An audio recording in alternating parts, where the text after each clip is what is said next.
Bonjour à tous. Euh, on est ravis de vous accueillir pour ce webinaire dont l'objectif est de vous présenter Hauts-de-France Actif. Aujourd'hui, je suis accompagnée de Fanny, Stéphanie et Vanessa. Donc, si vous pouviez peut-être nous faire une présentation rapide, mesdames, et puis mettre votre numéro de téléphone et votre adresse mail si jamais des personnes ont des questions dans le chat. Ils se permettront comme ça de vous contacter. Alors, je vais tout de suite partager les slides avec tout le monde. Bonjour, moi c'est Fanny Liénard, je suis responsable du pôle TPE chez Pas-de-Calais Actif.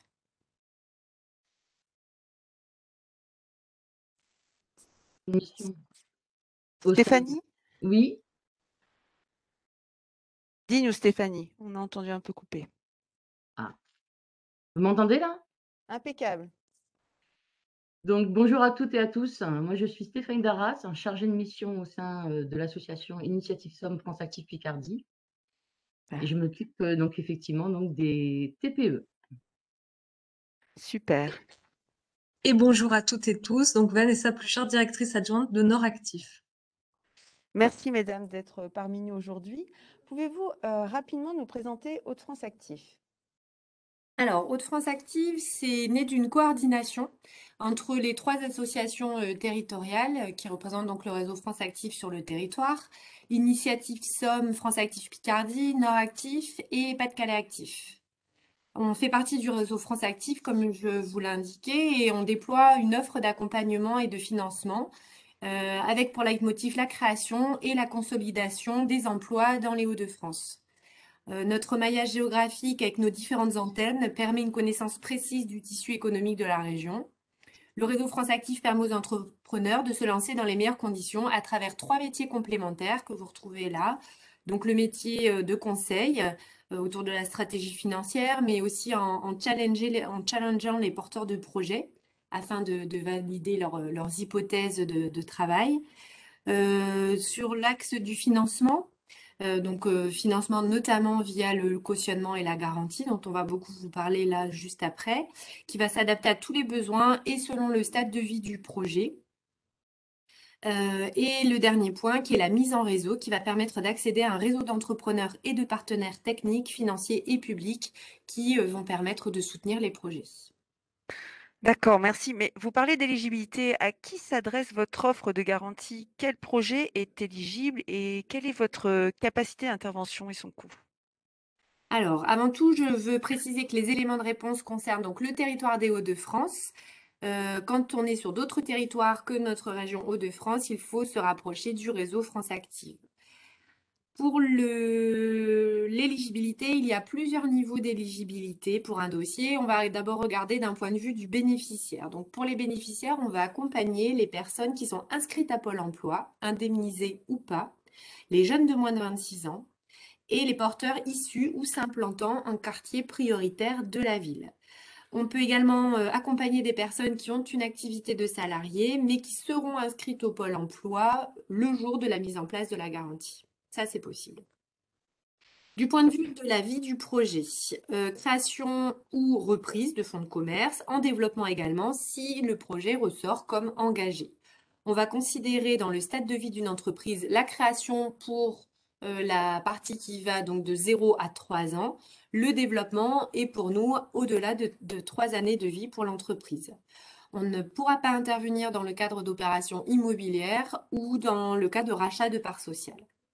Quand on regarde par rapport au montant et aux durées, notre garantie va jusque 7 ans. On a une quotité qui peut couvrir jusque 80% du montant du prêt. La couverture en garantie, elle va dépendre de la typologie du projet. Si on est sur une création, si on est sur une reprise, si on est sur du développement. En fonction du montage que l'on met en place, il y a la possibilité de prendre en complément une sûreté. À noter que la durée du prêt, elle peut être supérieure à 7 ans, il n'y a aucun souci par rapport à ça, mais on aura juste une garantie au niveau des Hauts-de-France qui n'excédera pas, elle, ces 7 ans. Le dernier point, c'est le coût. Le coût de la garantie, il est défini par une commission qui sera à hauteur de 2,5% maximum par rapport à l'encours garanti et non pas par rapport au montant du prêt. Cette commission, elle est prise en flat et elle est prise au moment de la mise en place de la garantie. Un point également, Hauts-de-France Active met un point d'attention pour soutenir les projets engagés. Super, merci. Mais qu'est-ce que l'engagement?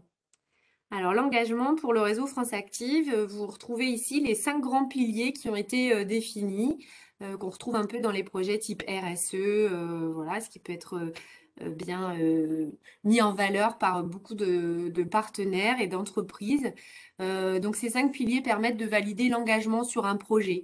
On a l'emploi, le territoire, le projet social, l'environnement ou la gouvernance. Un entrepreneur qui va répondre significativement à un ou à plusieurs de ces axes sera considéré comme entrepreneur engagé pour le réseau France Active. Par exemple, une activité qui valoriserait des circuits courts et l'économie circulaire, ou alors une activité qui serait implantée dans un territoire sensible et qui mettrait en place des partenariats, des coopérations locales, ressortirait comme entrepreneur engagé pour le réseau. D'accord, merci beaucoup. Mais pourquoi faire appel à vos services et quels sont les critères différenciants de votre garantie? Alors, les intérêts sont multiples d'avoir recours à la garantie via France Active pour le porteur de projet comme pour la banque. À noter que nous travaillons avec tous les établissements bancaires, pardon, quels qu'ils soient. On a comme point fort à mettre en avant une couverture du risque qui est importante. On peut aller à des quotités de 50 à 80% en fonction de la typologie du dossier. Une quotité, quand on est à 80%, qui implique la non-prise de caution personnelle. En effet, quand on a une couverture du risque à 80% par une garantie de qualité, ça permet de ne pas mobiliser la caution personnelle. Et ça, c'est vraiment perçu comme un avantage très significatif pour les porteurs de projets notamment.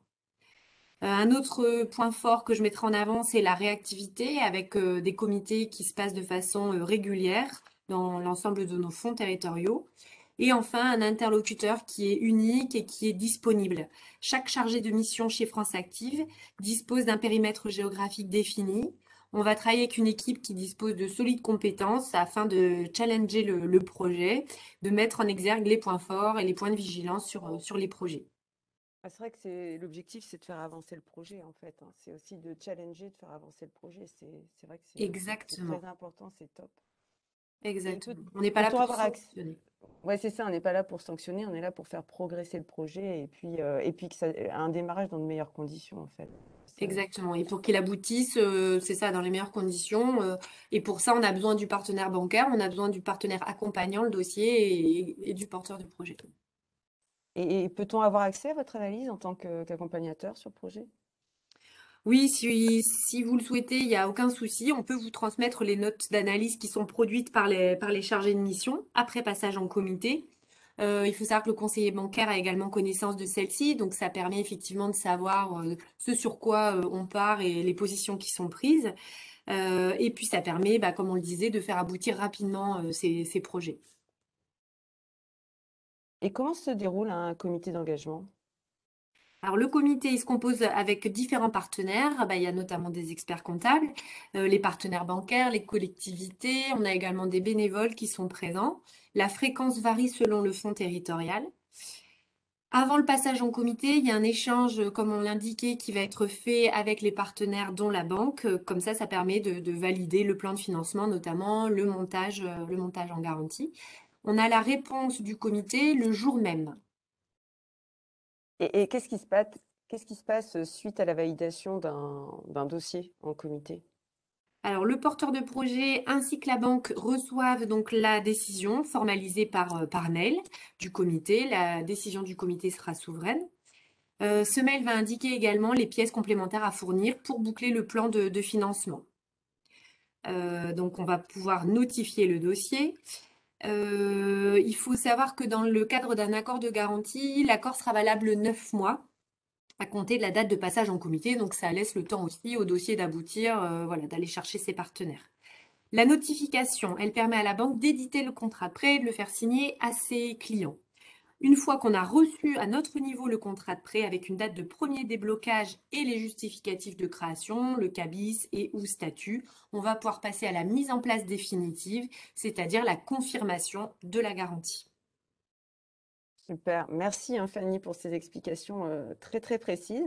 Stéphanie, vous souhaitez peut-être intervenir ou compléter? Oui, tout à fait. Donc, nos outils sont de réels atouts pour les porteurs de projets ou entreprises déjà installées de moins de 3 ans, pour celles qui ne ressortent pas engagées. Ce sont des outils réellement facilitateurs donc à l'accès des financements bancaires. Et au-delà de ça, comme Fanny l'a très largement et très justement dit, on a aussi ce rôle facilitateur de par l'expertise amont. Et l'objectif, pour pouvoir intervenir le plus correctement possible, c'est de pouvoir obtenir le prévisionnel donc, du porteur de projet le plus tôt possible pour qu'on puisse, car nous sommes très réactifs, hein, selon les structures, on a un certain nombre de comités. Il y a des comités au minimum 1 fois par semaine, voire parfois 2 fois par semaine. Donc nous sommes très réactifs. Et le but étant, hein, l'objectif final est quand même que le porteur de projet puisse avoir ses accords avant de finaliser avec la banque, bien évidemment. Hein. Ouais, bah, Euh, c'est vrai oui, que pour témoigner un petit peu, parce qu'on on travaille aussi pas mal avec votre organisme, c'est vraiment très fluide, très pertinent. Et c'est vrai que sur certains retours qu'on a eus par rapport à certains dossiers, ça a même permis, entre guillemets, de faire baisser le prix de rachat qui n'était pas finalement, selon vos analyses, et vous aviez tout à fait raison, n'était pas forcément pertinent. Donc ça peut aussi aider dans la négociation et dans la fiabilisation de la reprise d'une tout entreprise, à hein, fait. d'un Le fonctionnaire. comité a un rôle, au-delà des prises de décision sur les outils, il y a aussi ce rôle de recommandation, hein, de décision de recommandation. Et effectivement, et encore plus ces derniers temps, on voit les prix de fonds de commerce assez élevés dans certains secteurs d'activité. Et on a réussi assez régulièrement à aider le porteur de projet à négocier le prix à la baisse. Et les choses se sont très bien passées. Et Mmh. du coup, ça limite les engagements Ah oui, et puis financiers. l'objectif, c'est que l'entrepreneur soit toujours présent et arrive à se rémunérer au bout de 4-5 ans, en fait, hein. C'est Exactement. l'intérêt, c'est à la sortie aussi du Pôle emploi, si jamais il est aidé. Est-ce que le projet est viable? C'est aussi à la sortie du Pôle emploi qu'on le verra, quoi. Si, Tout à fait. Et je voulais super. intervenir également sur l'historique du partenariat avec l'Ordre des experts comptables. De par notre structure, une structure donc qui a fusionné en 2018 avec la double affiliation donc Initiative France et France Active à cette période-là. Nous, on est fort d'expérience avec le partenariat de l'Ordre des experts comptables à travers donc, différents outils ces 20 dernières années. On avait créé donc un dossier guide qui a un rôle pédagogique pour l'aide à la construction de son projet, qui se nomme le Créasum, qui a été reconduit également dans l'Aisne. Mais également, nous avons mis en place des permanences il y a quelques années, des permanences d'experts comptables, 1 fois par mois et à la suite à la quinzaine. Et c'était des choses très appréciées par les porteurs de projets. Et partenariat historique depuis toutes ces nombreuses années, à travers une manifestation qu'on a sur notre territoire, qui est le mois de la création, hein, où l'Ordre des experts comptables est un partenaire important. Et donc l'objectif de ce live aussi, c'est de travailler tous ensemble et de vouloir travailler au niveau Hauts-de-France avec tous les experts comptables. N'hésitez pas à nous contacter, échanger avec nous. Plus on interviendra en amont, mieux on pourra préparer et accompagner les porteurs de projets. Ouais, les porteurs de projets en sont ravis, hein. Quand c'est fluide, ils sont vraiment très contents, ça va plus vite, on a les interlocuteurs, on prend l'habitude aussi de travailler avec vous, on comprend aussi, les attentes, le pourquoi, c'est extrêmement important. Merci beaucoup Stéphanie pour ce retour. Alors, il y a aussi, un accompagnement, dédié, enfin à destination des organisations ESS, Vanessa. C'est ça, tout à fait. Donc c'est ce de quoi je vais vous parler à l'instant. Donc effectivement, donc Fanny vous nous a présenté l'offre qui s'adresse plutôt aux TPE, hein, micro-entreprises et entreprises. Et là, on va passer à l'offre dédiée donc au secteur de l'économie sociale et solidaire qui je vois pas forcément le support, mais il est certainement en train Voilà. d'arriver. On est sur, alors vous voyez peut-être mon partage d'écran?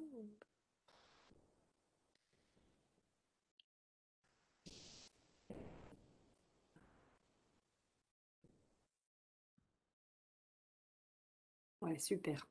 Super. Donc l'offre de financement, fonds propres et garantie. C'est ça. Donc, effectivement, on va avoir une cible qui va être un peu différente, donc qui va s'adresser à la fois au tissu associatif, hein, c'est la majeure partie de nos interventions, mais pas que. On tend de plus en plus à intervenir donc sur les coopératives, donc qu'elles soient SCOP, SIC ou CAE. Ensuite, on a toutes les structures commerciales donc qui ont un modèle économique classique avec un agrément ESUS hein, qui reconnaît de fait leur utilité sociale et, et parfois, il y aura certains outils aussi qui seront à destination des entrepreneurs qu'a pu décrire Fanny tout à l'heure au travers de la notion d'engagement. Donc, les entrepreneurs à impact qui ont un business économique hein, et financier, mais qui souhaitent avoir un impact dans la société, donc un impact social, environnemental, territorial, sur l'emploi ou la gouvernance. Donc l'offre de fonds propres, s'il y avait quelque chose à retenir, c'est qu'elle s'adresse à tous les stades de vie des organisations ESS, donc qu'elles soient en création, en émergence, en développement, voire même en rebond, hein, lorsqu'on a un cap difficile à passer. Et les outils qu'on va pouvoir mobiliser, grosso modo, ils vont aller de 5 000 à 1,5 million, donc vous voyez avec une fourchette d'intervention qui est assez large et qui va être destinée, selon le statut juridique, aux associations ou aux structures commerciales. La particularité, c'est que c'est une offre qui va dans le haut de bilan, donc c'est une offre fonds propres et on sait qu'en ce moment, avec effectivement des rééquilibrages suite au PGE qui a été accordé aux structures, hein, le fait d'avoir des interventions en fonds propres est crucial pour les structures de l'ESS. Et donc voilà, nos outils en tout cas sont des outils de haut de bilan.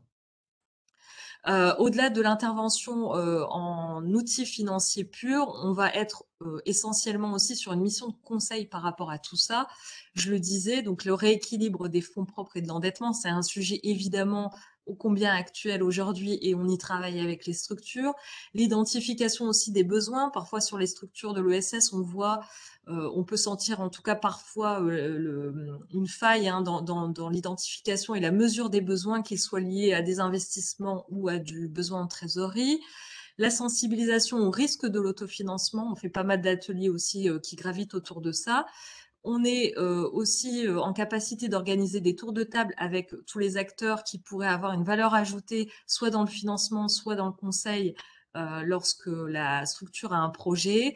On fait beaucoup de mise en réseau aussi par rapport à cette activité. Et donc, cette offre fonds propres, elle est aussi complétée par une offre de garantie. C'est la même que Fanny vous a décrite. Hein, donc, voilà, avec des outils qui sont un peu différents, mais qui relèvent à chaque fois aussi de 80% de garantie maxi, sans caution personnelle. Et après, donc avec tout ça, il y a des objectifs.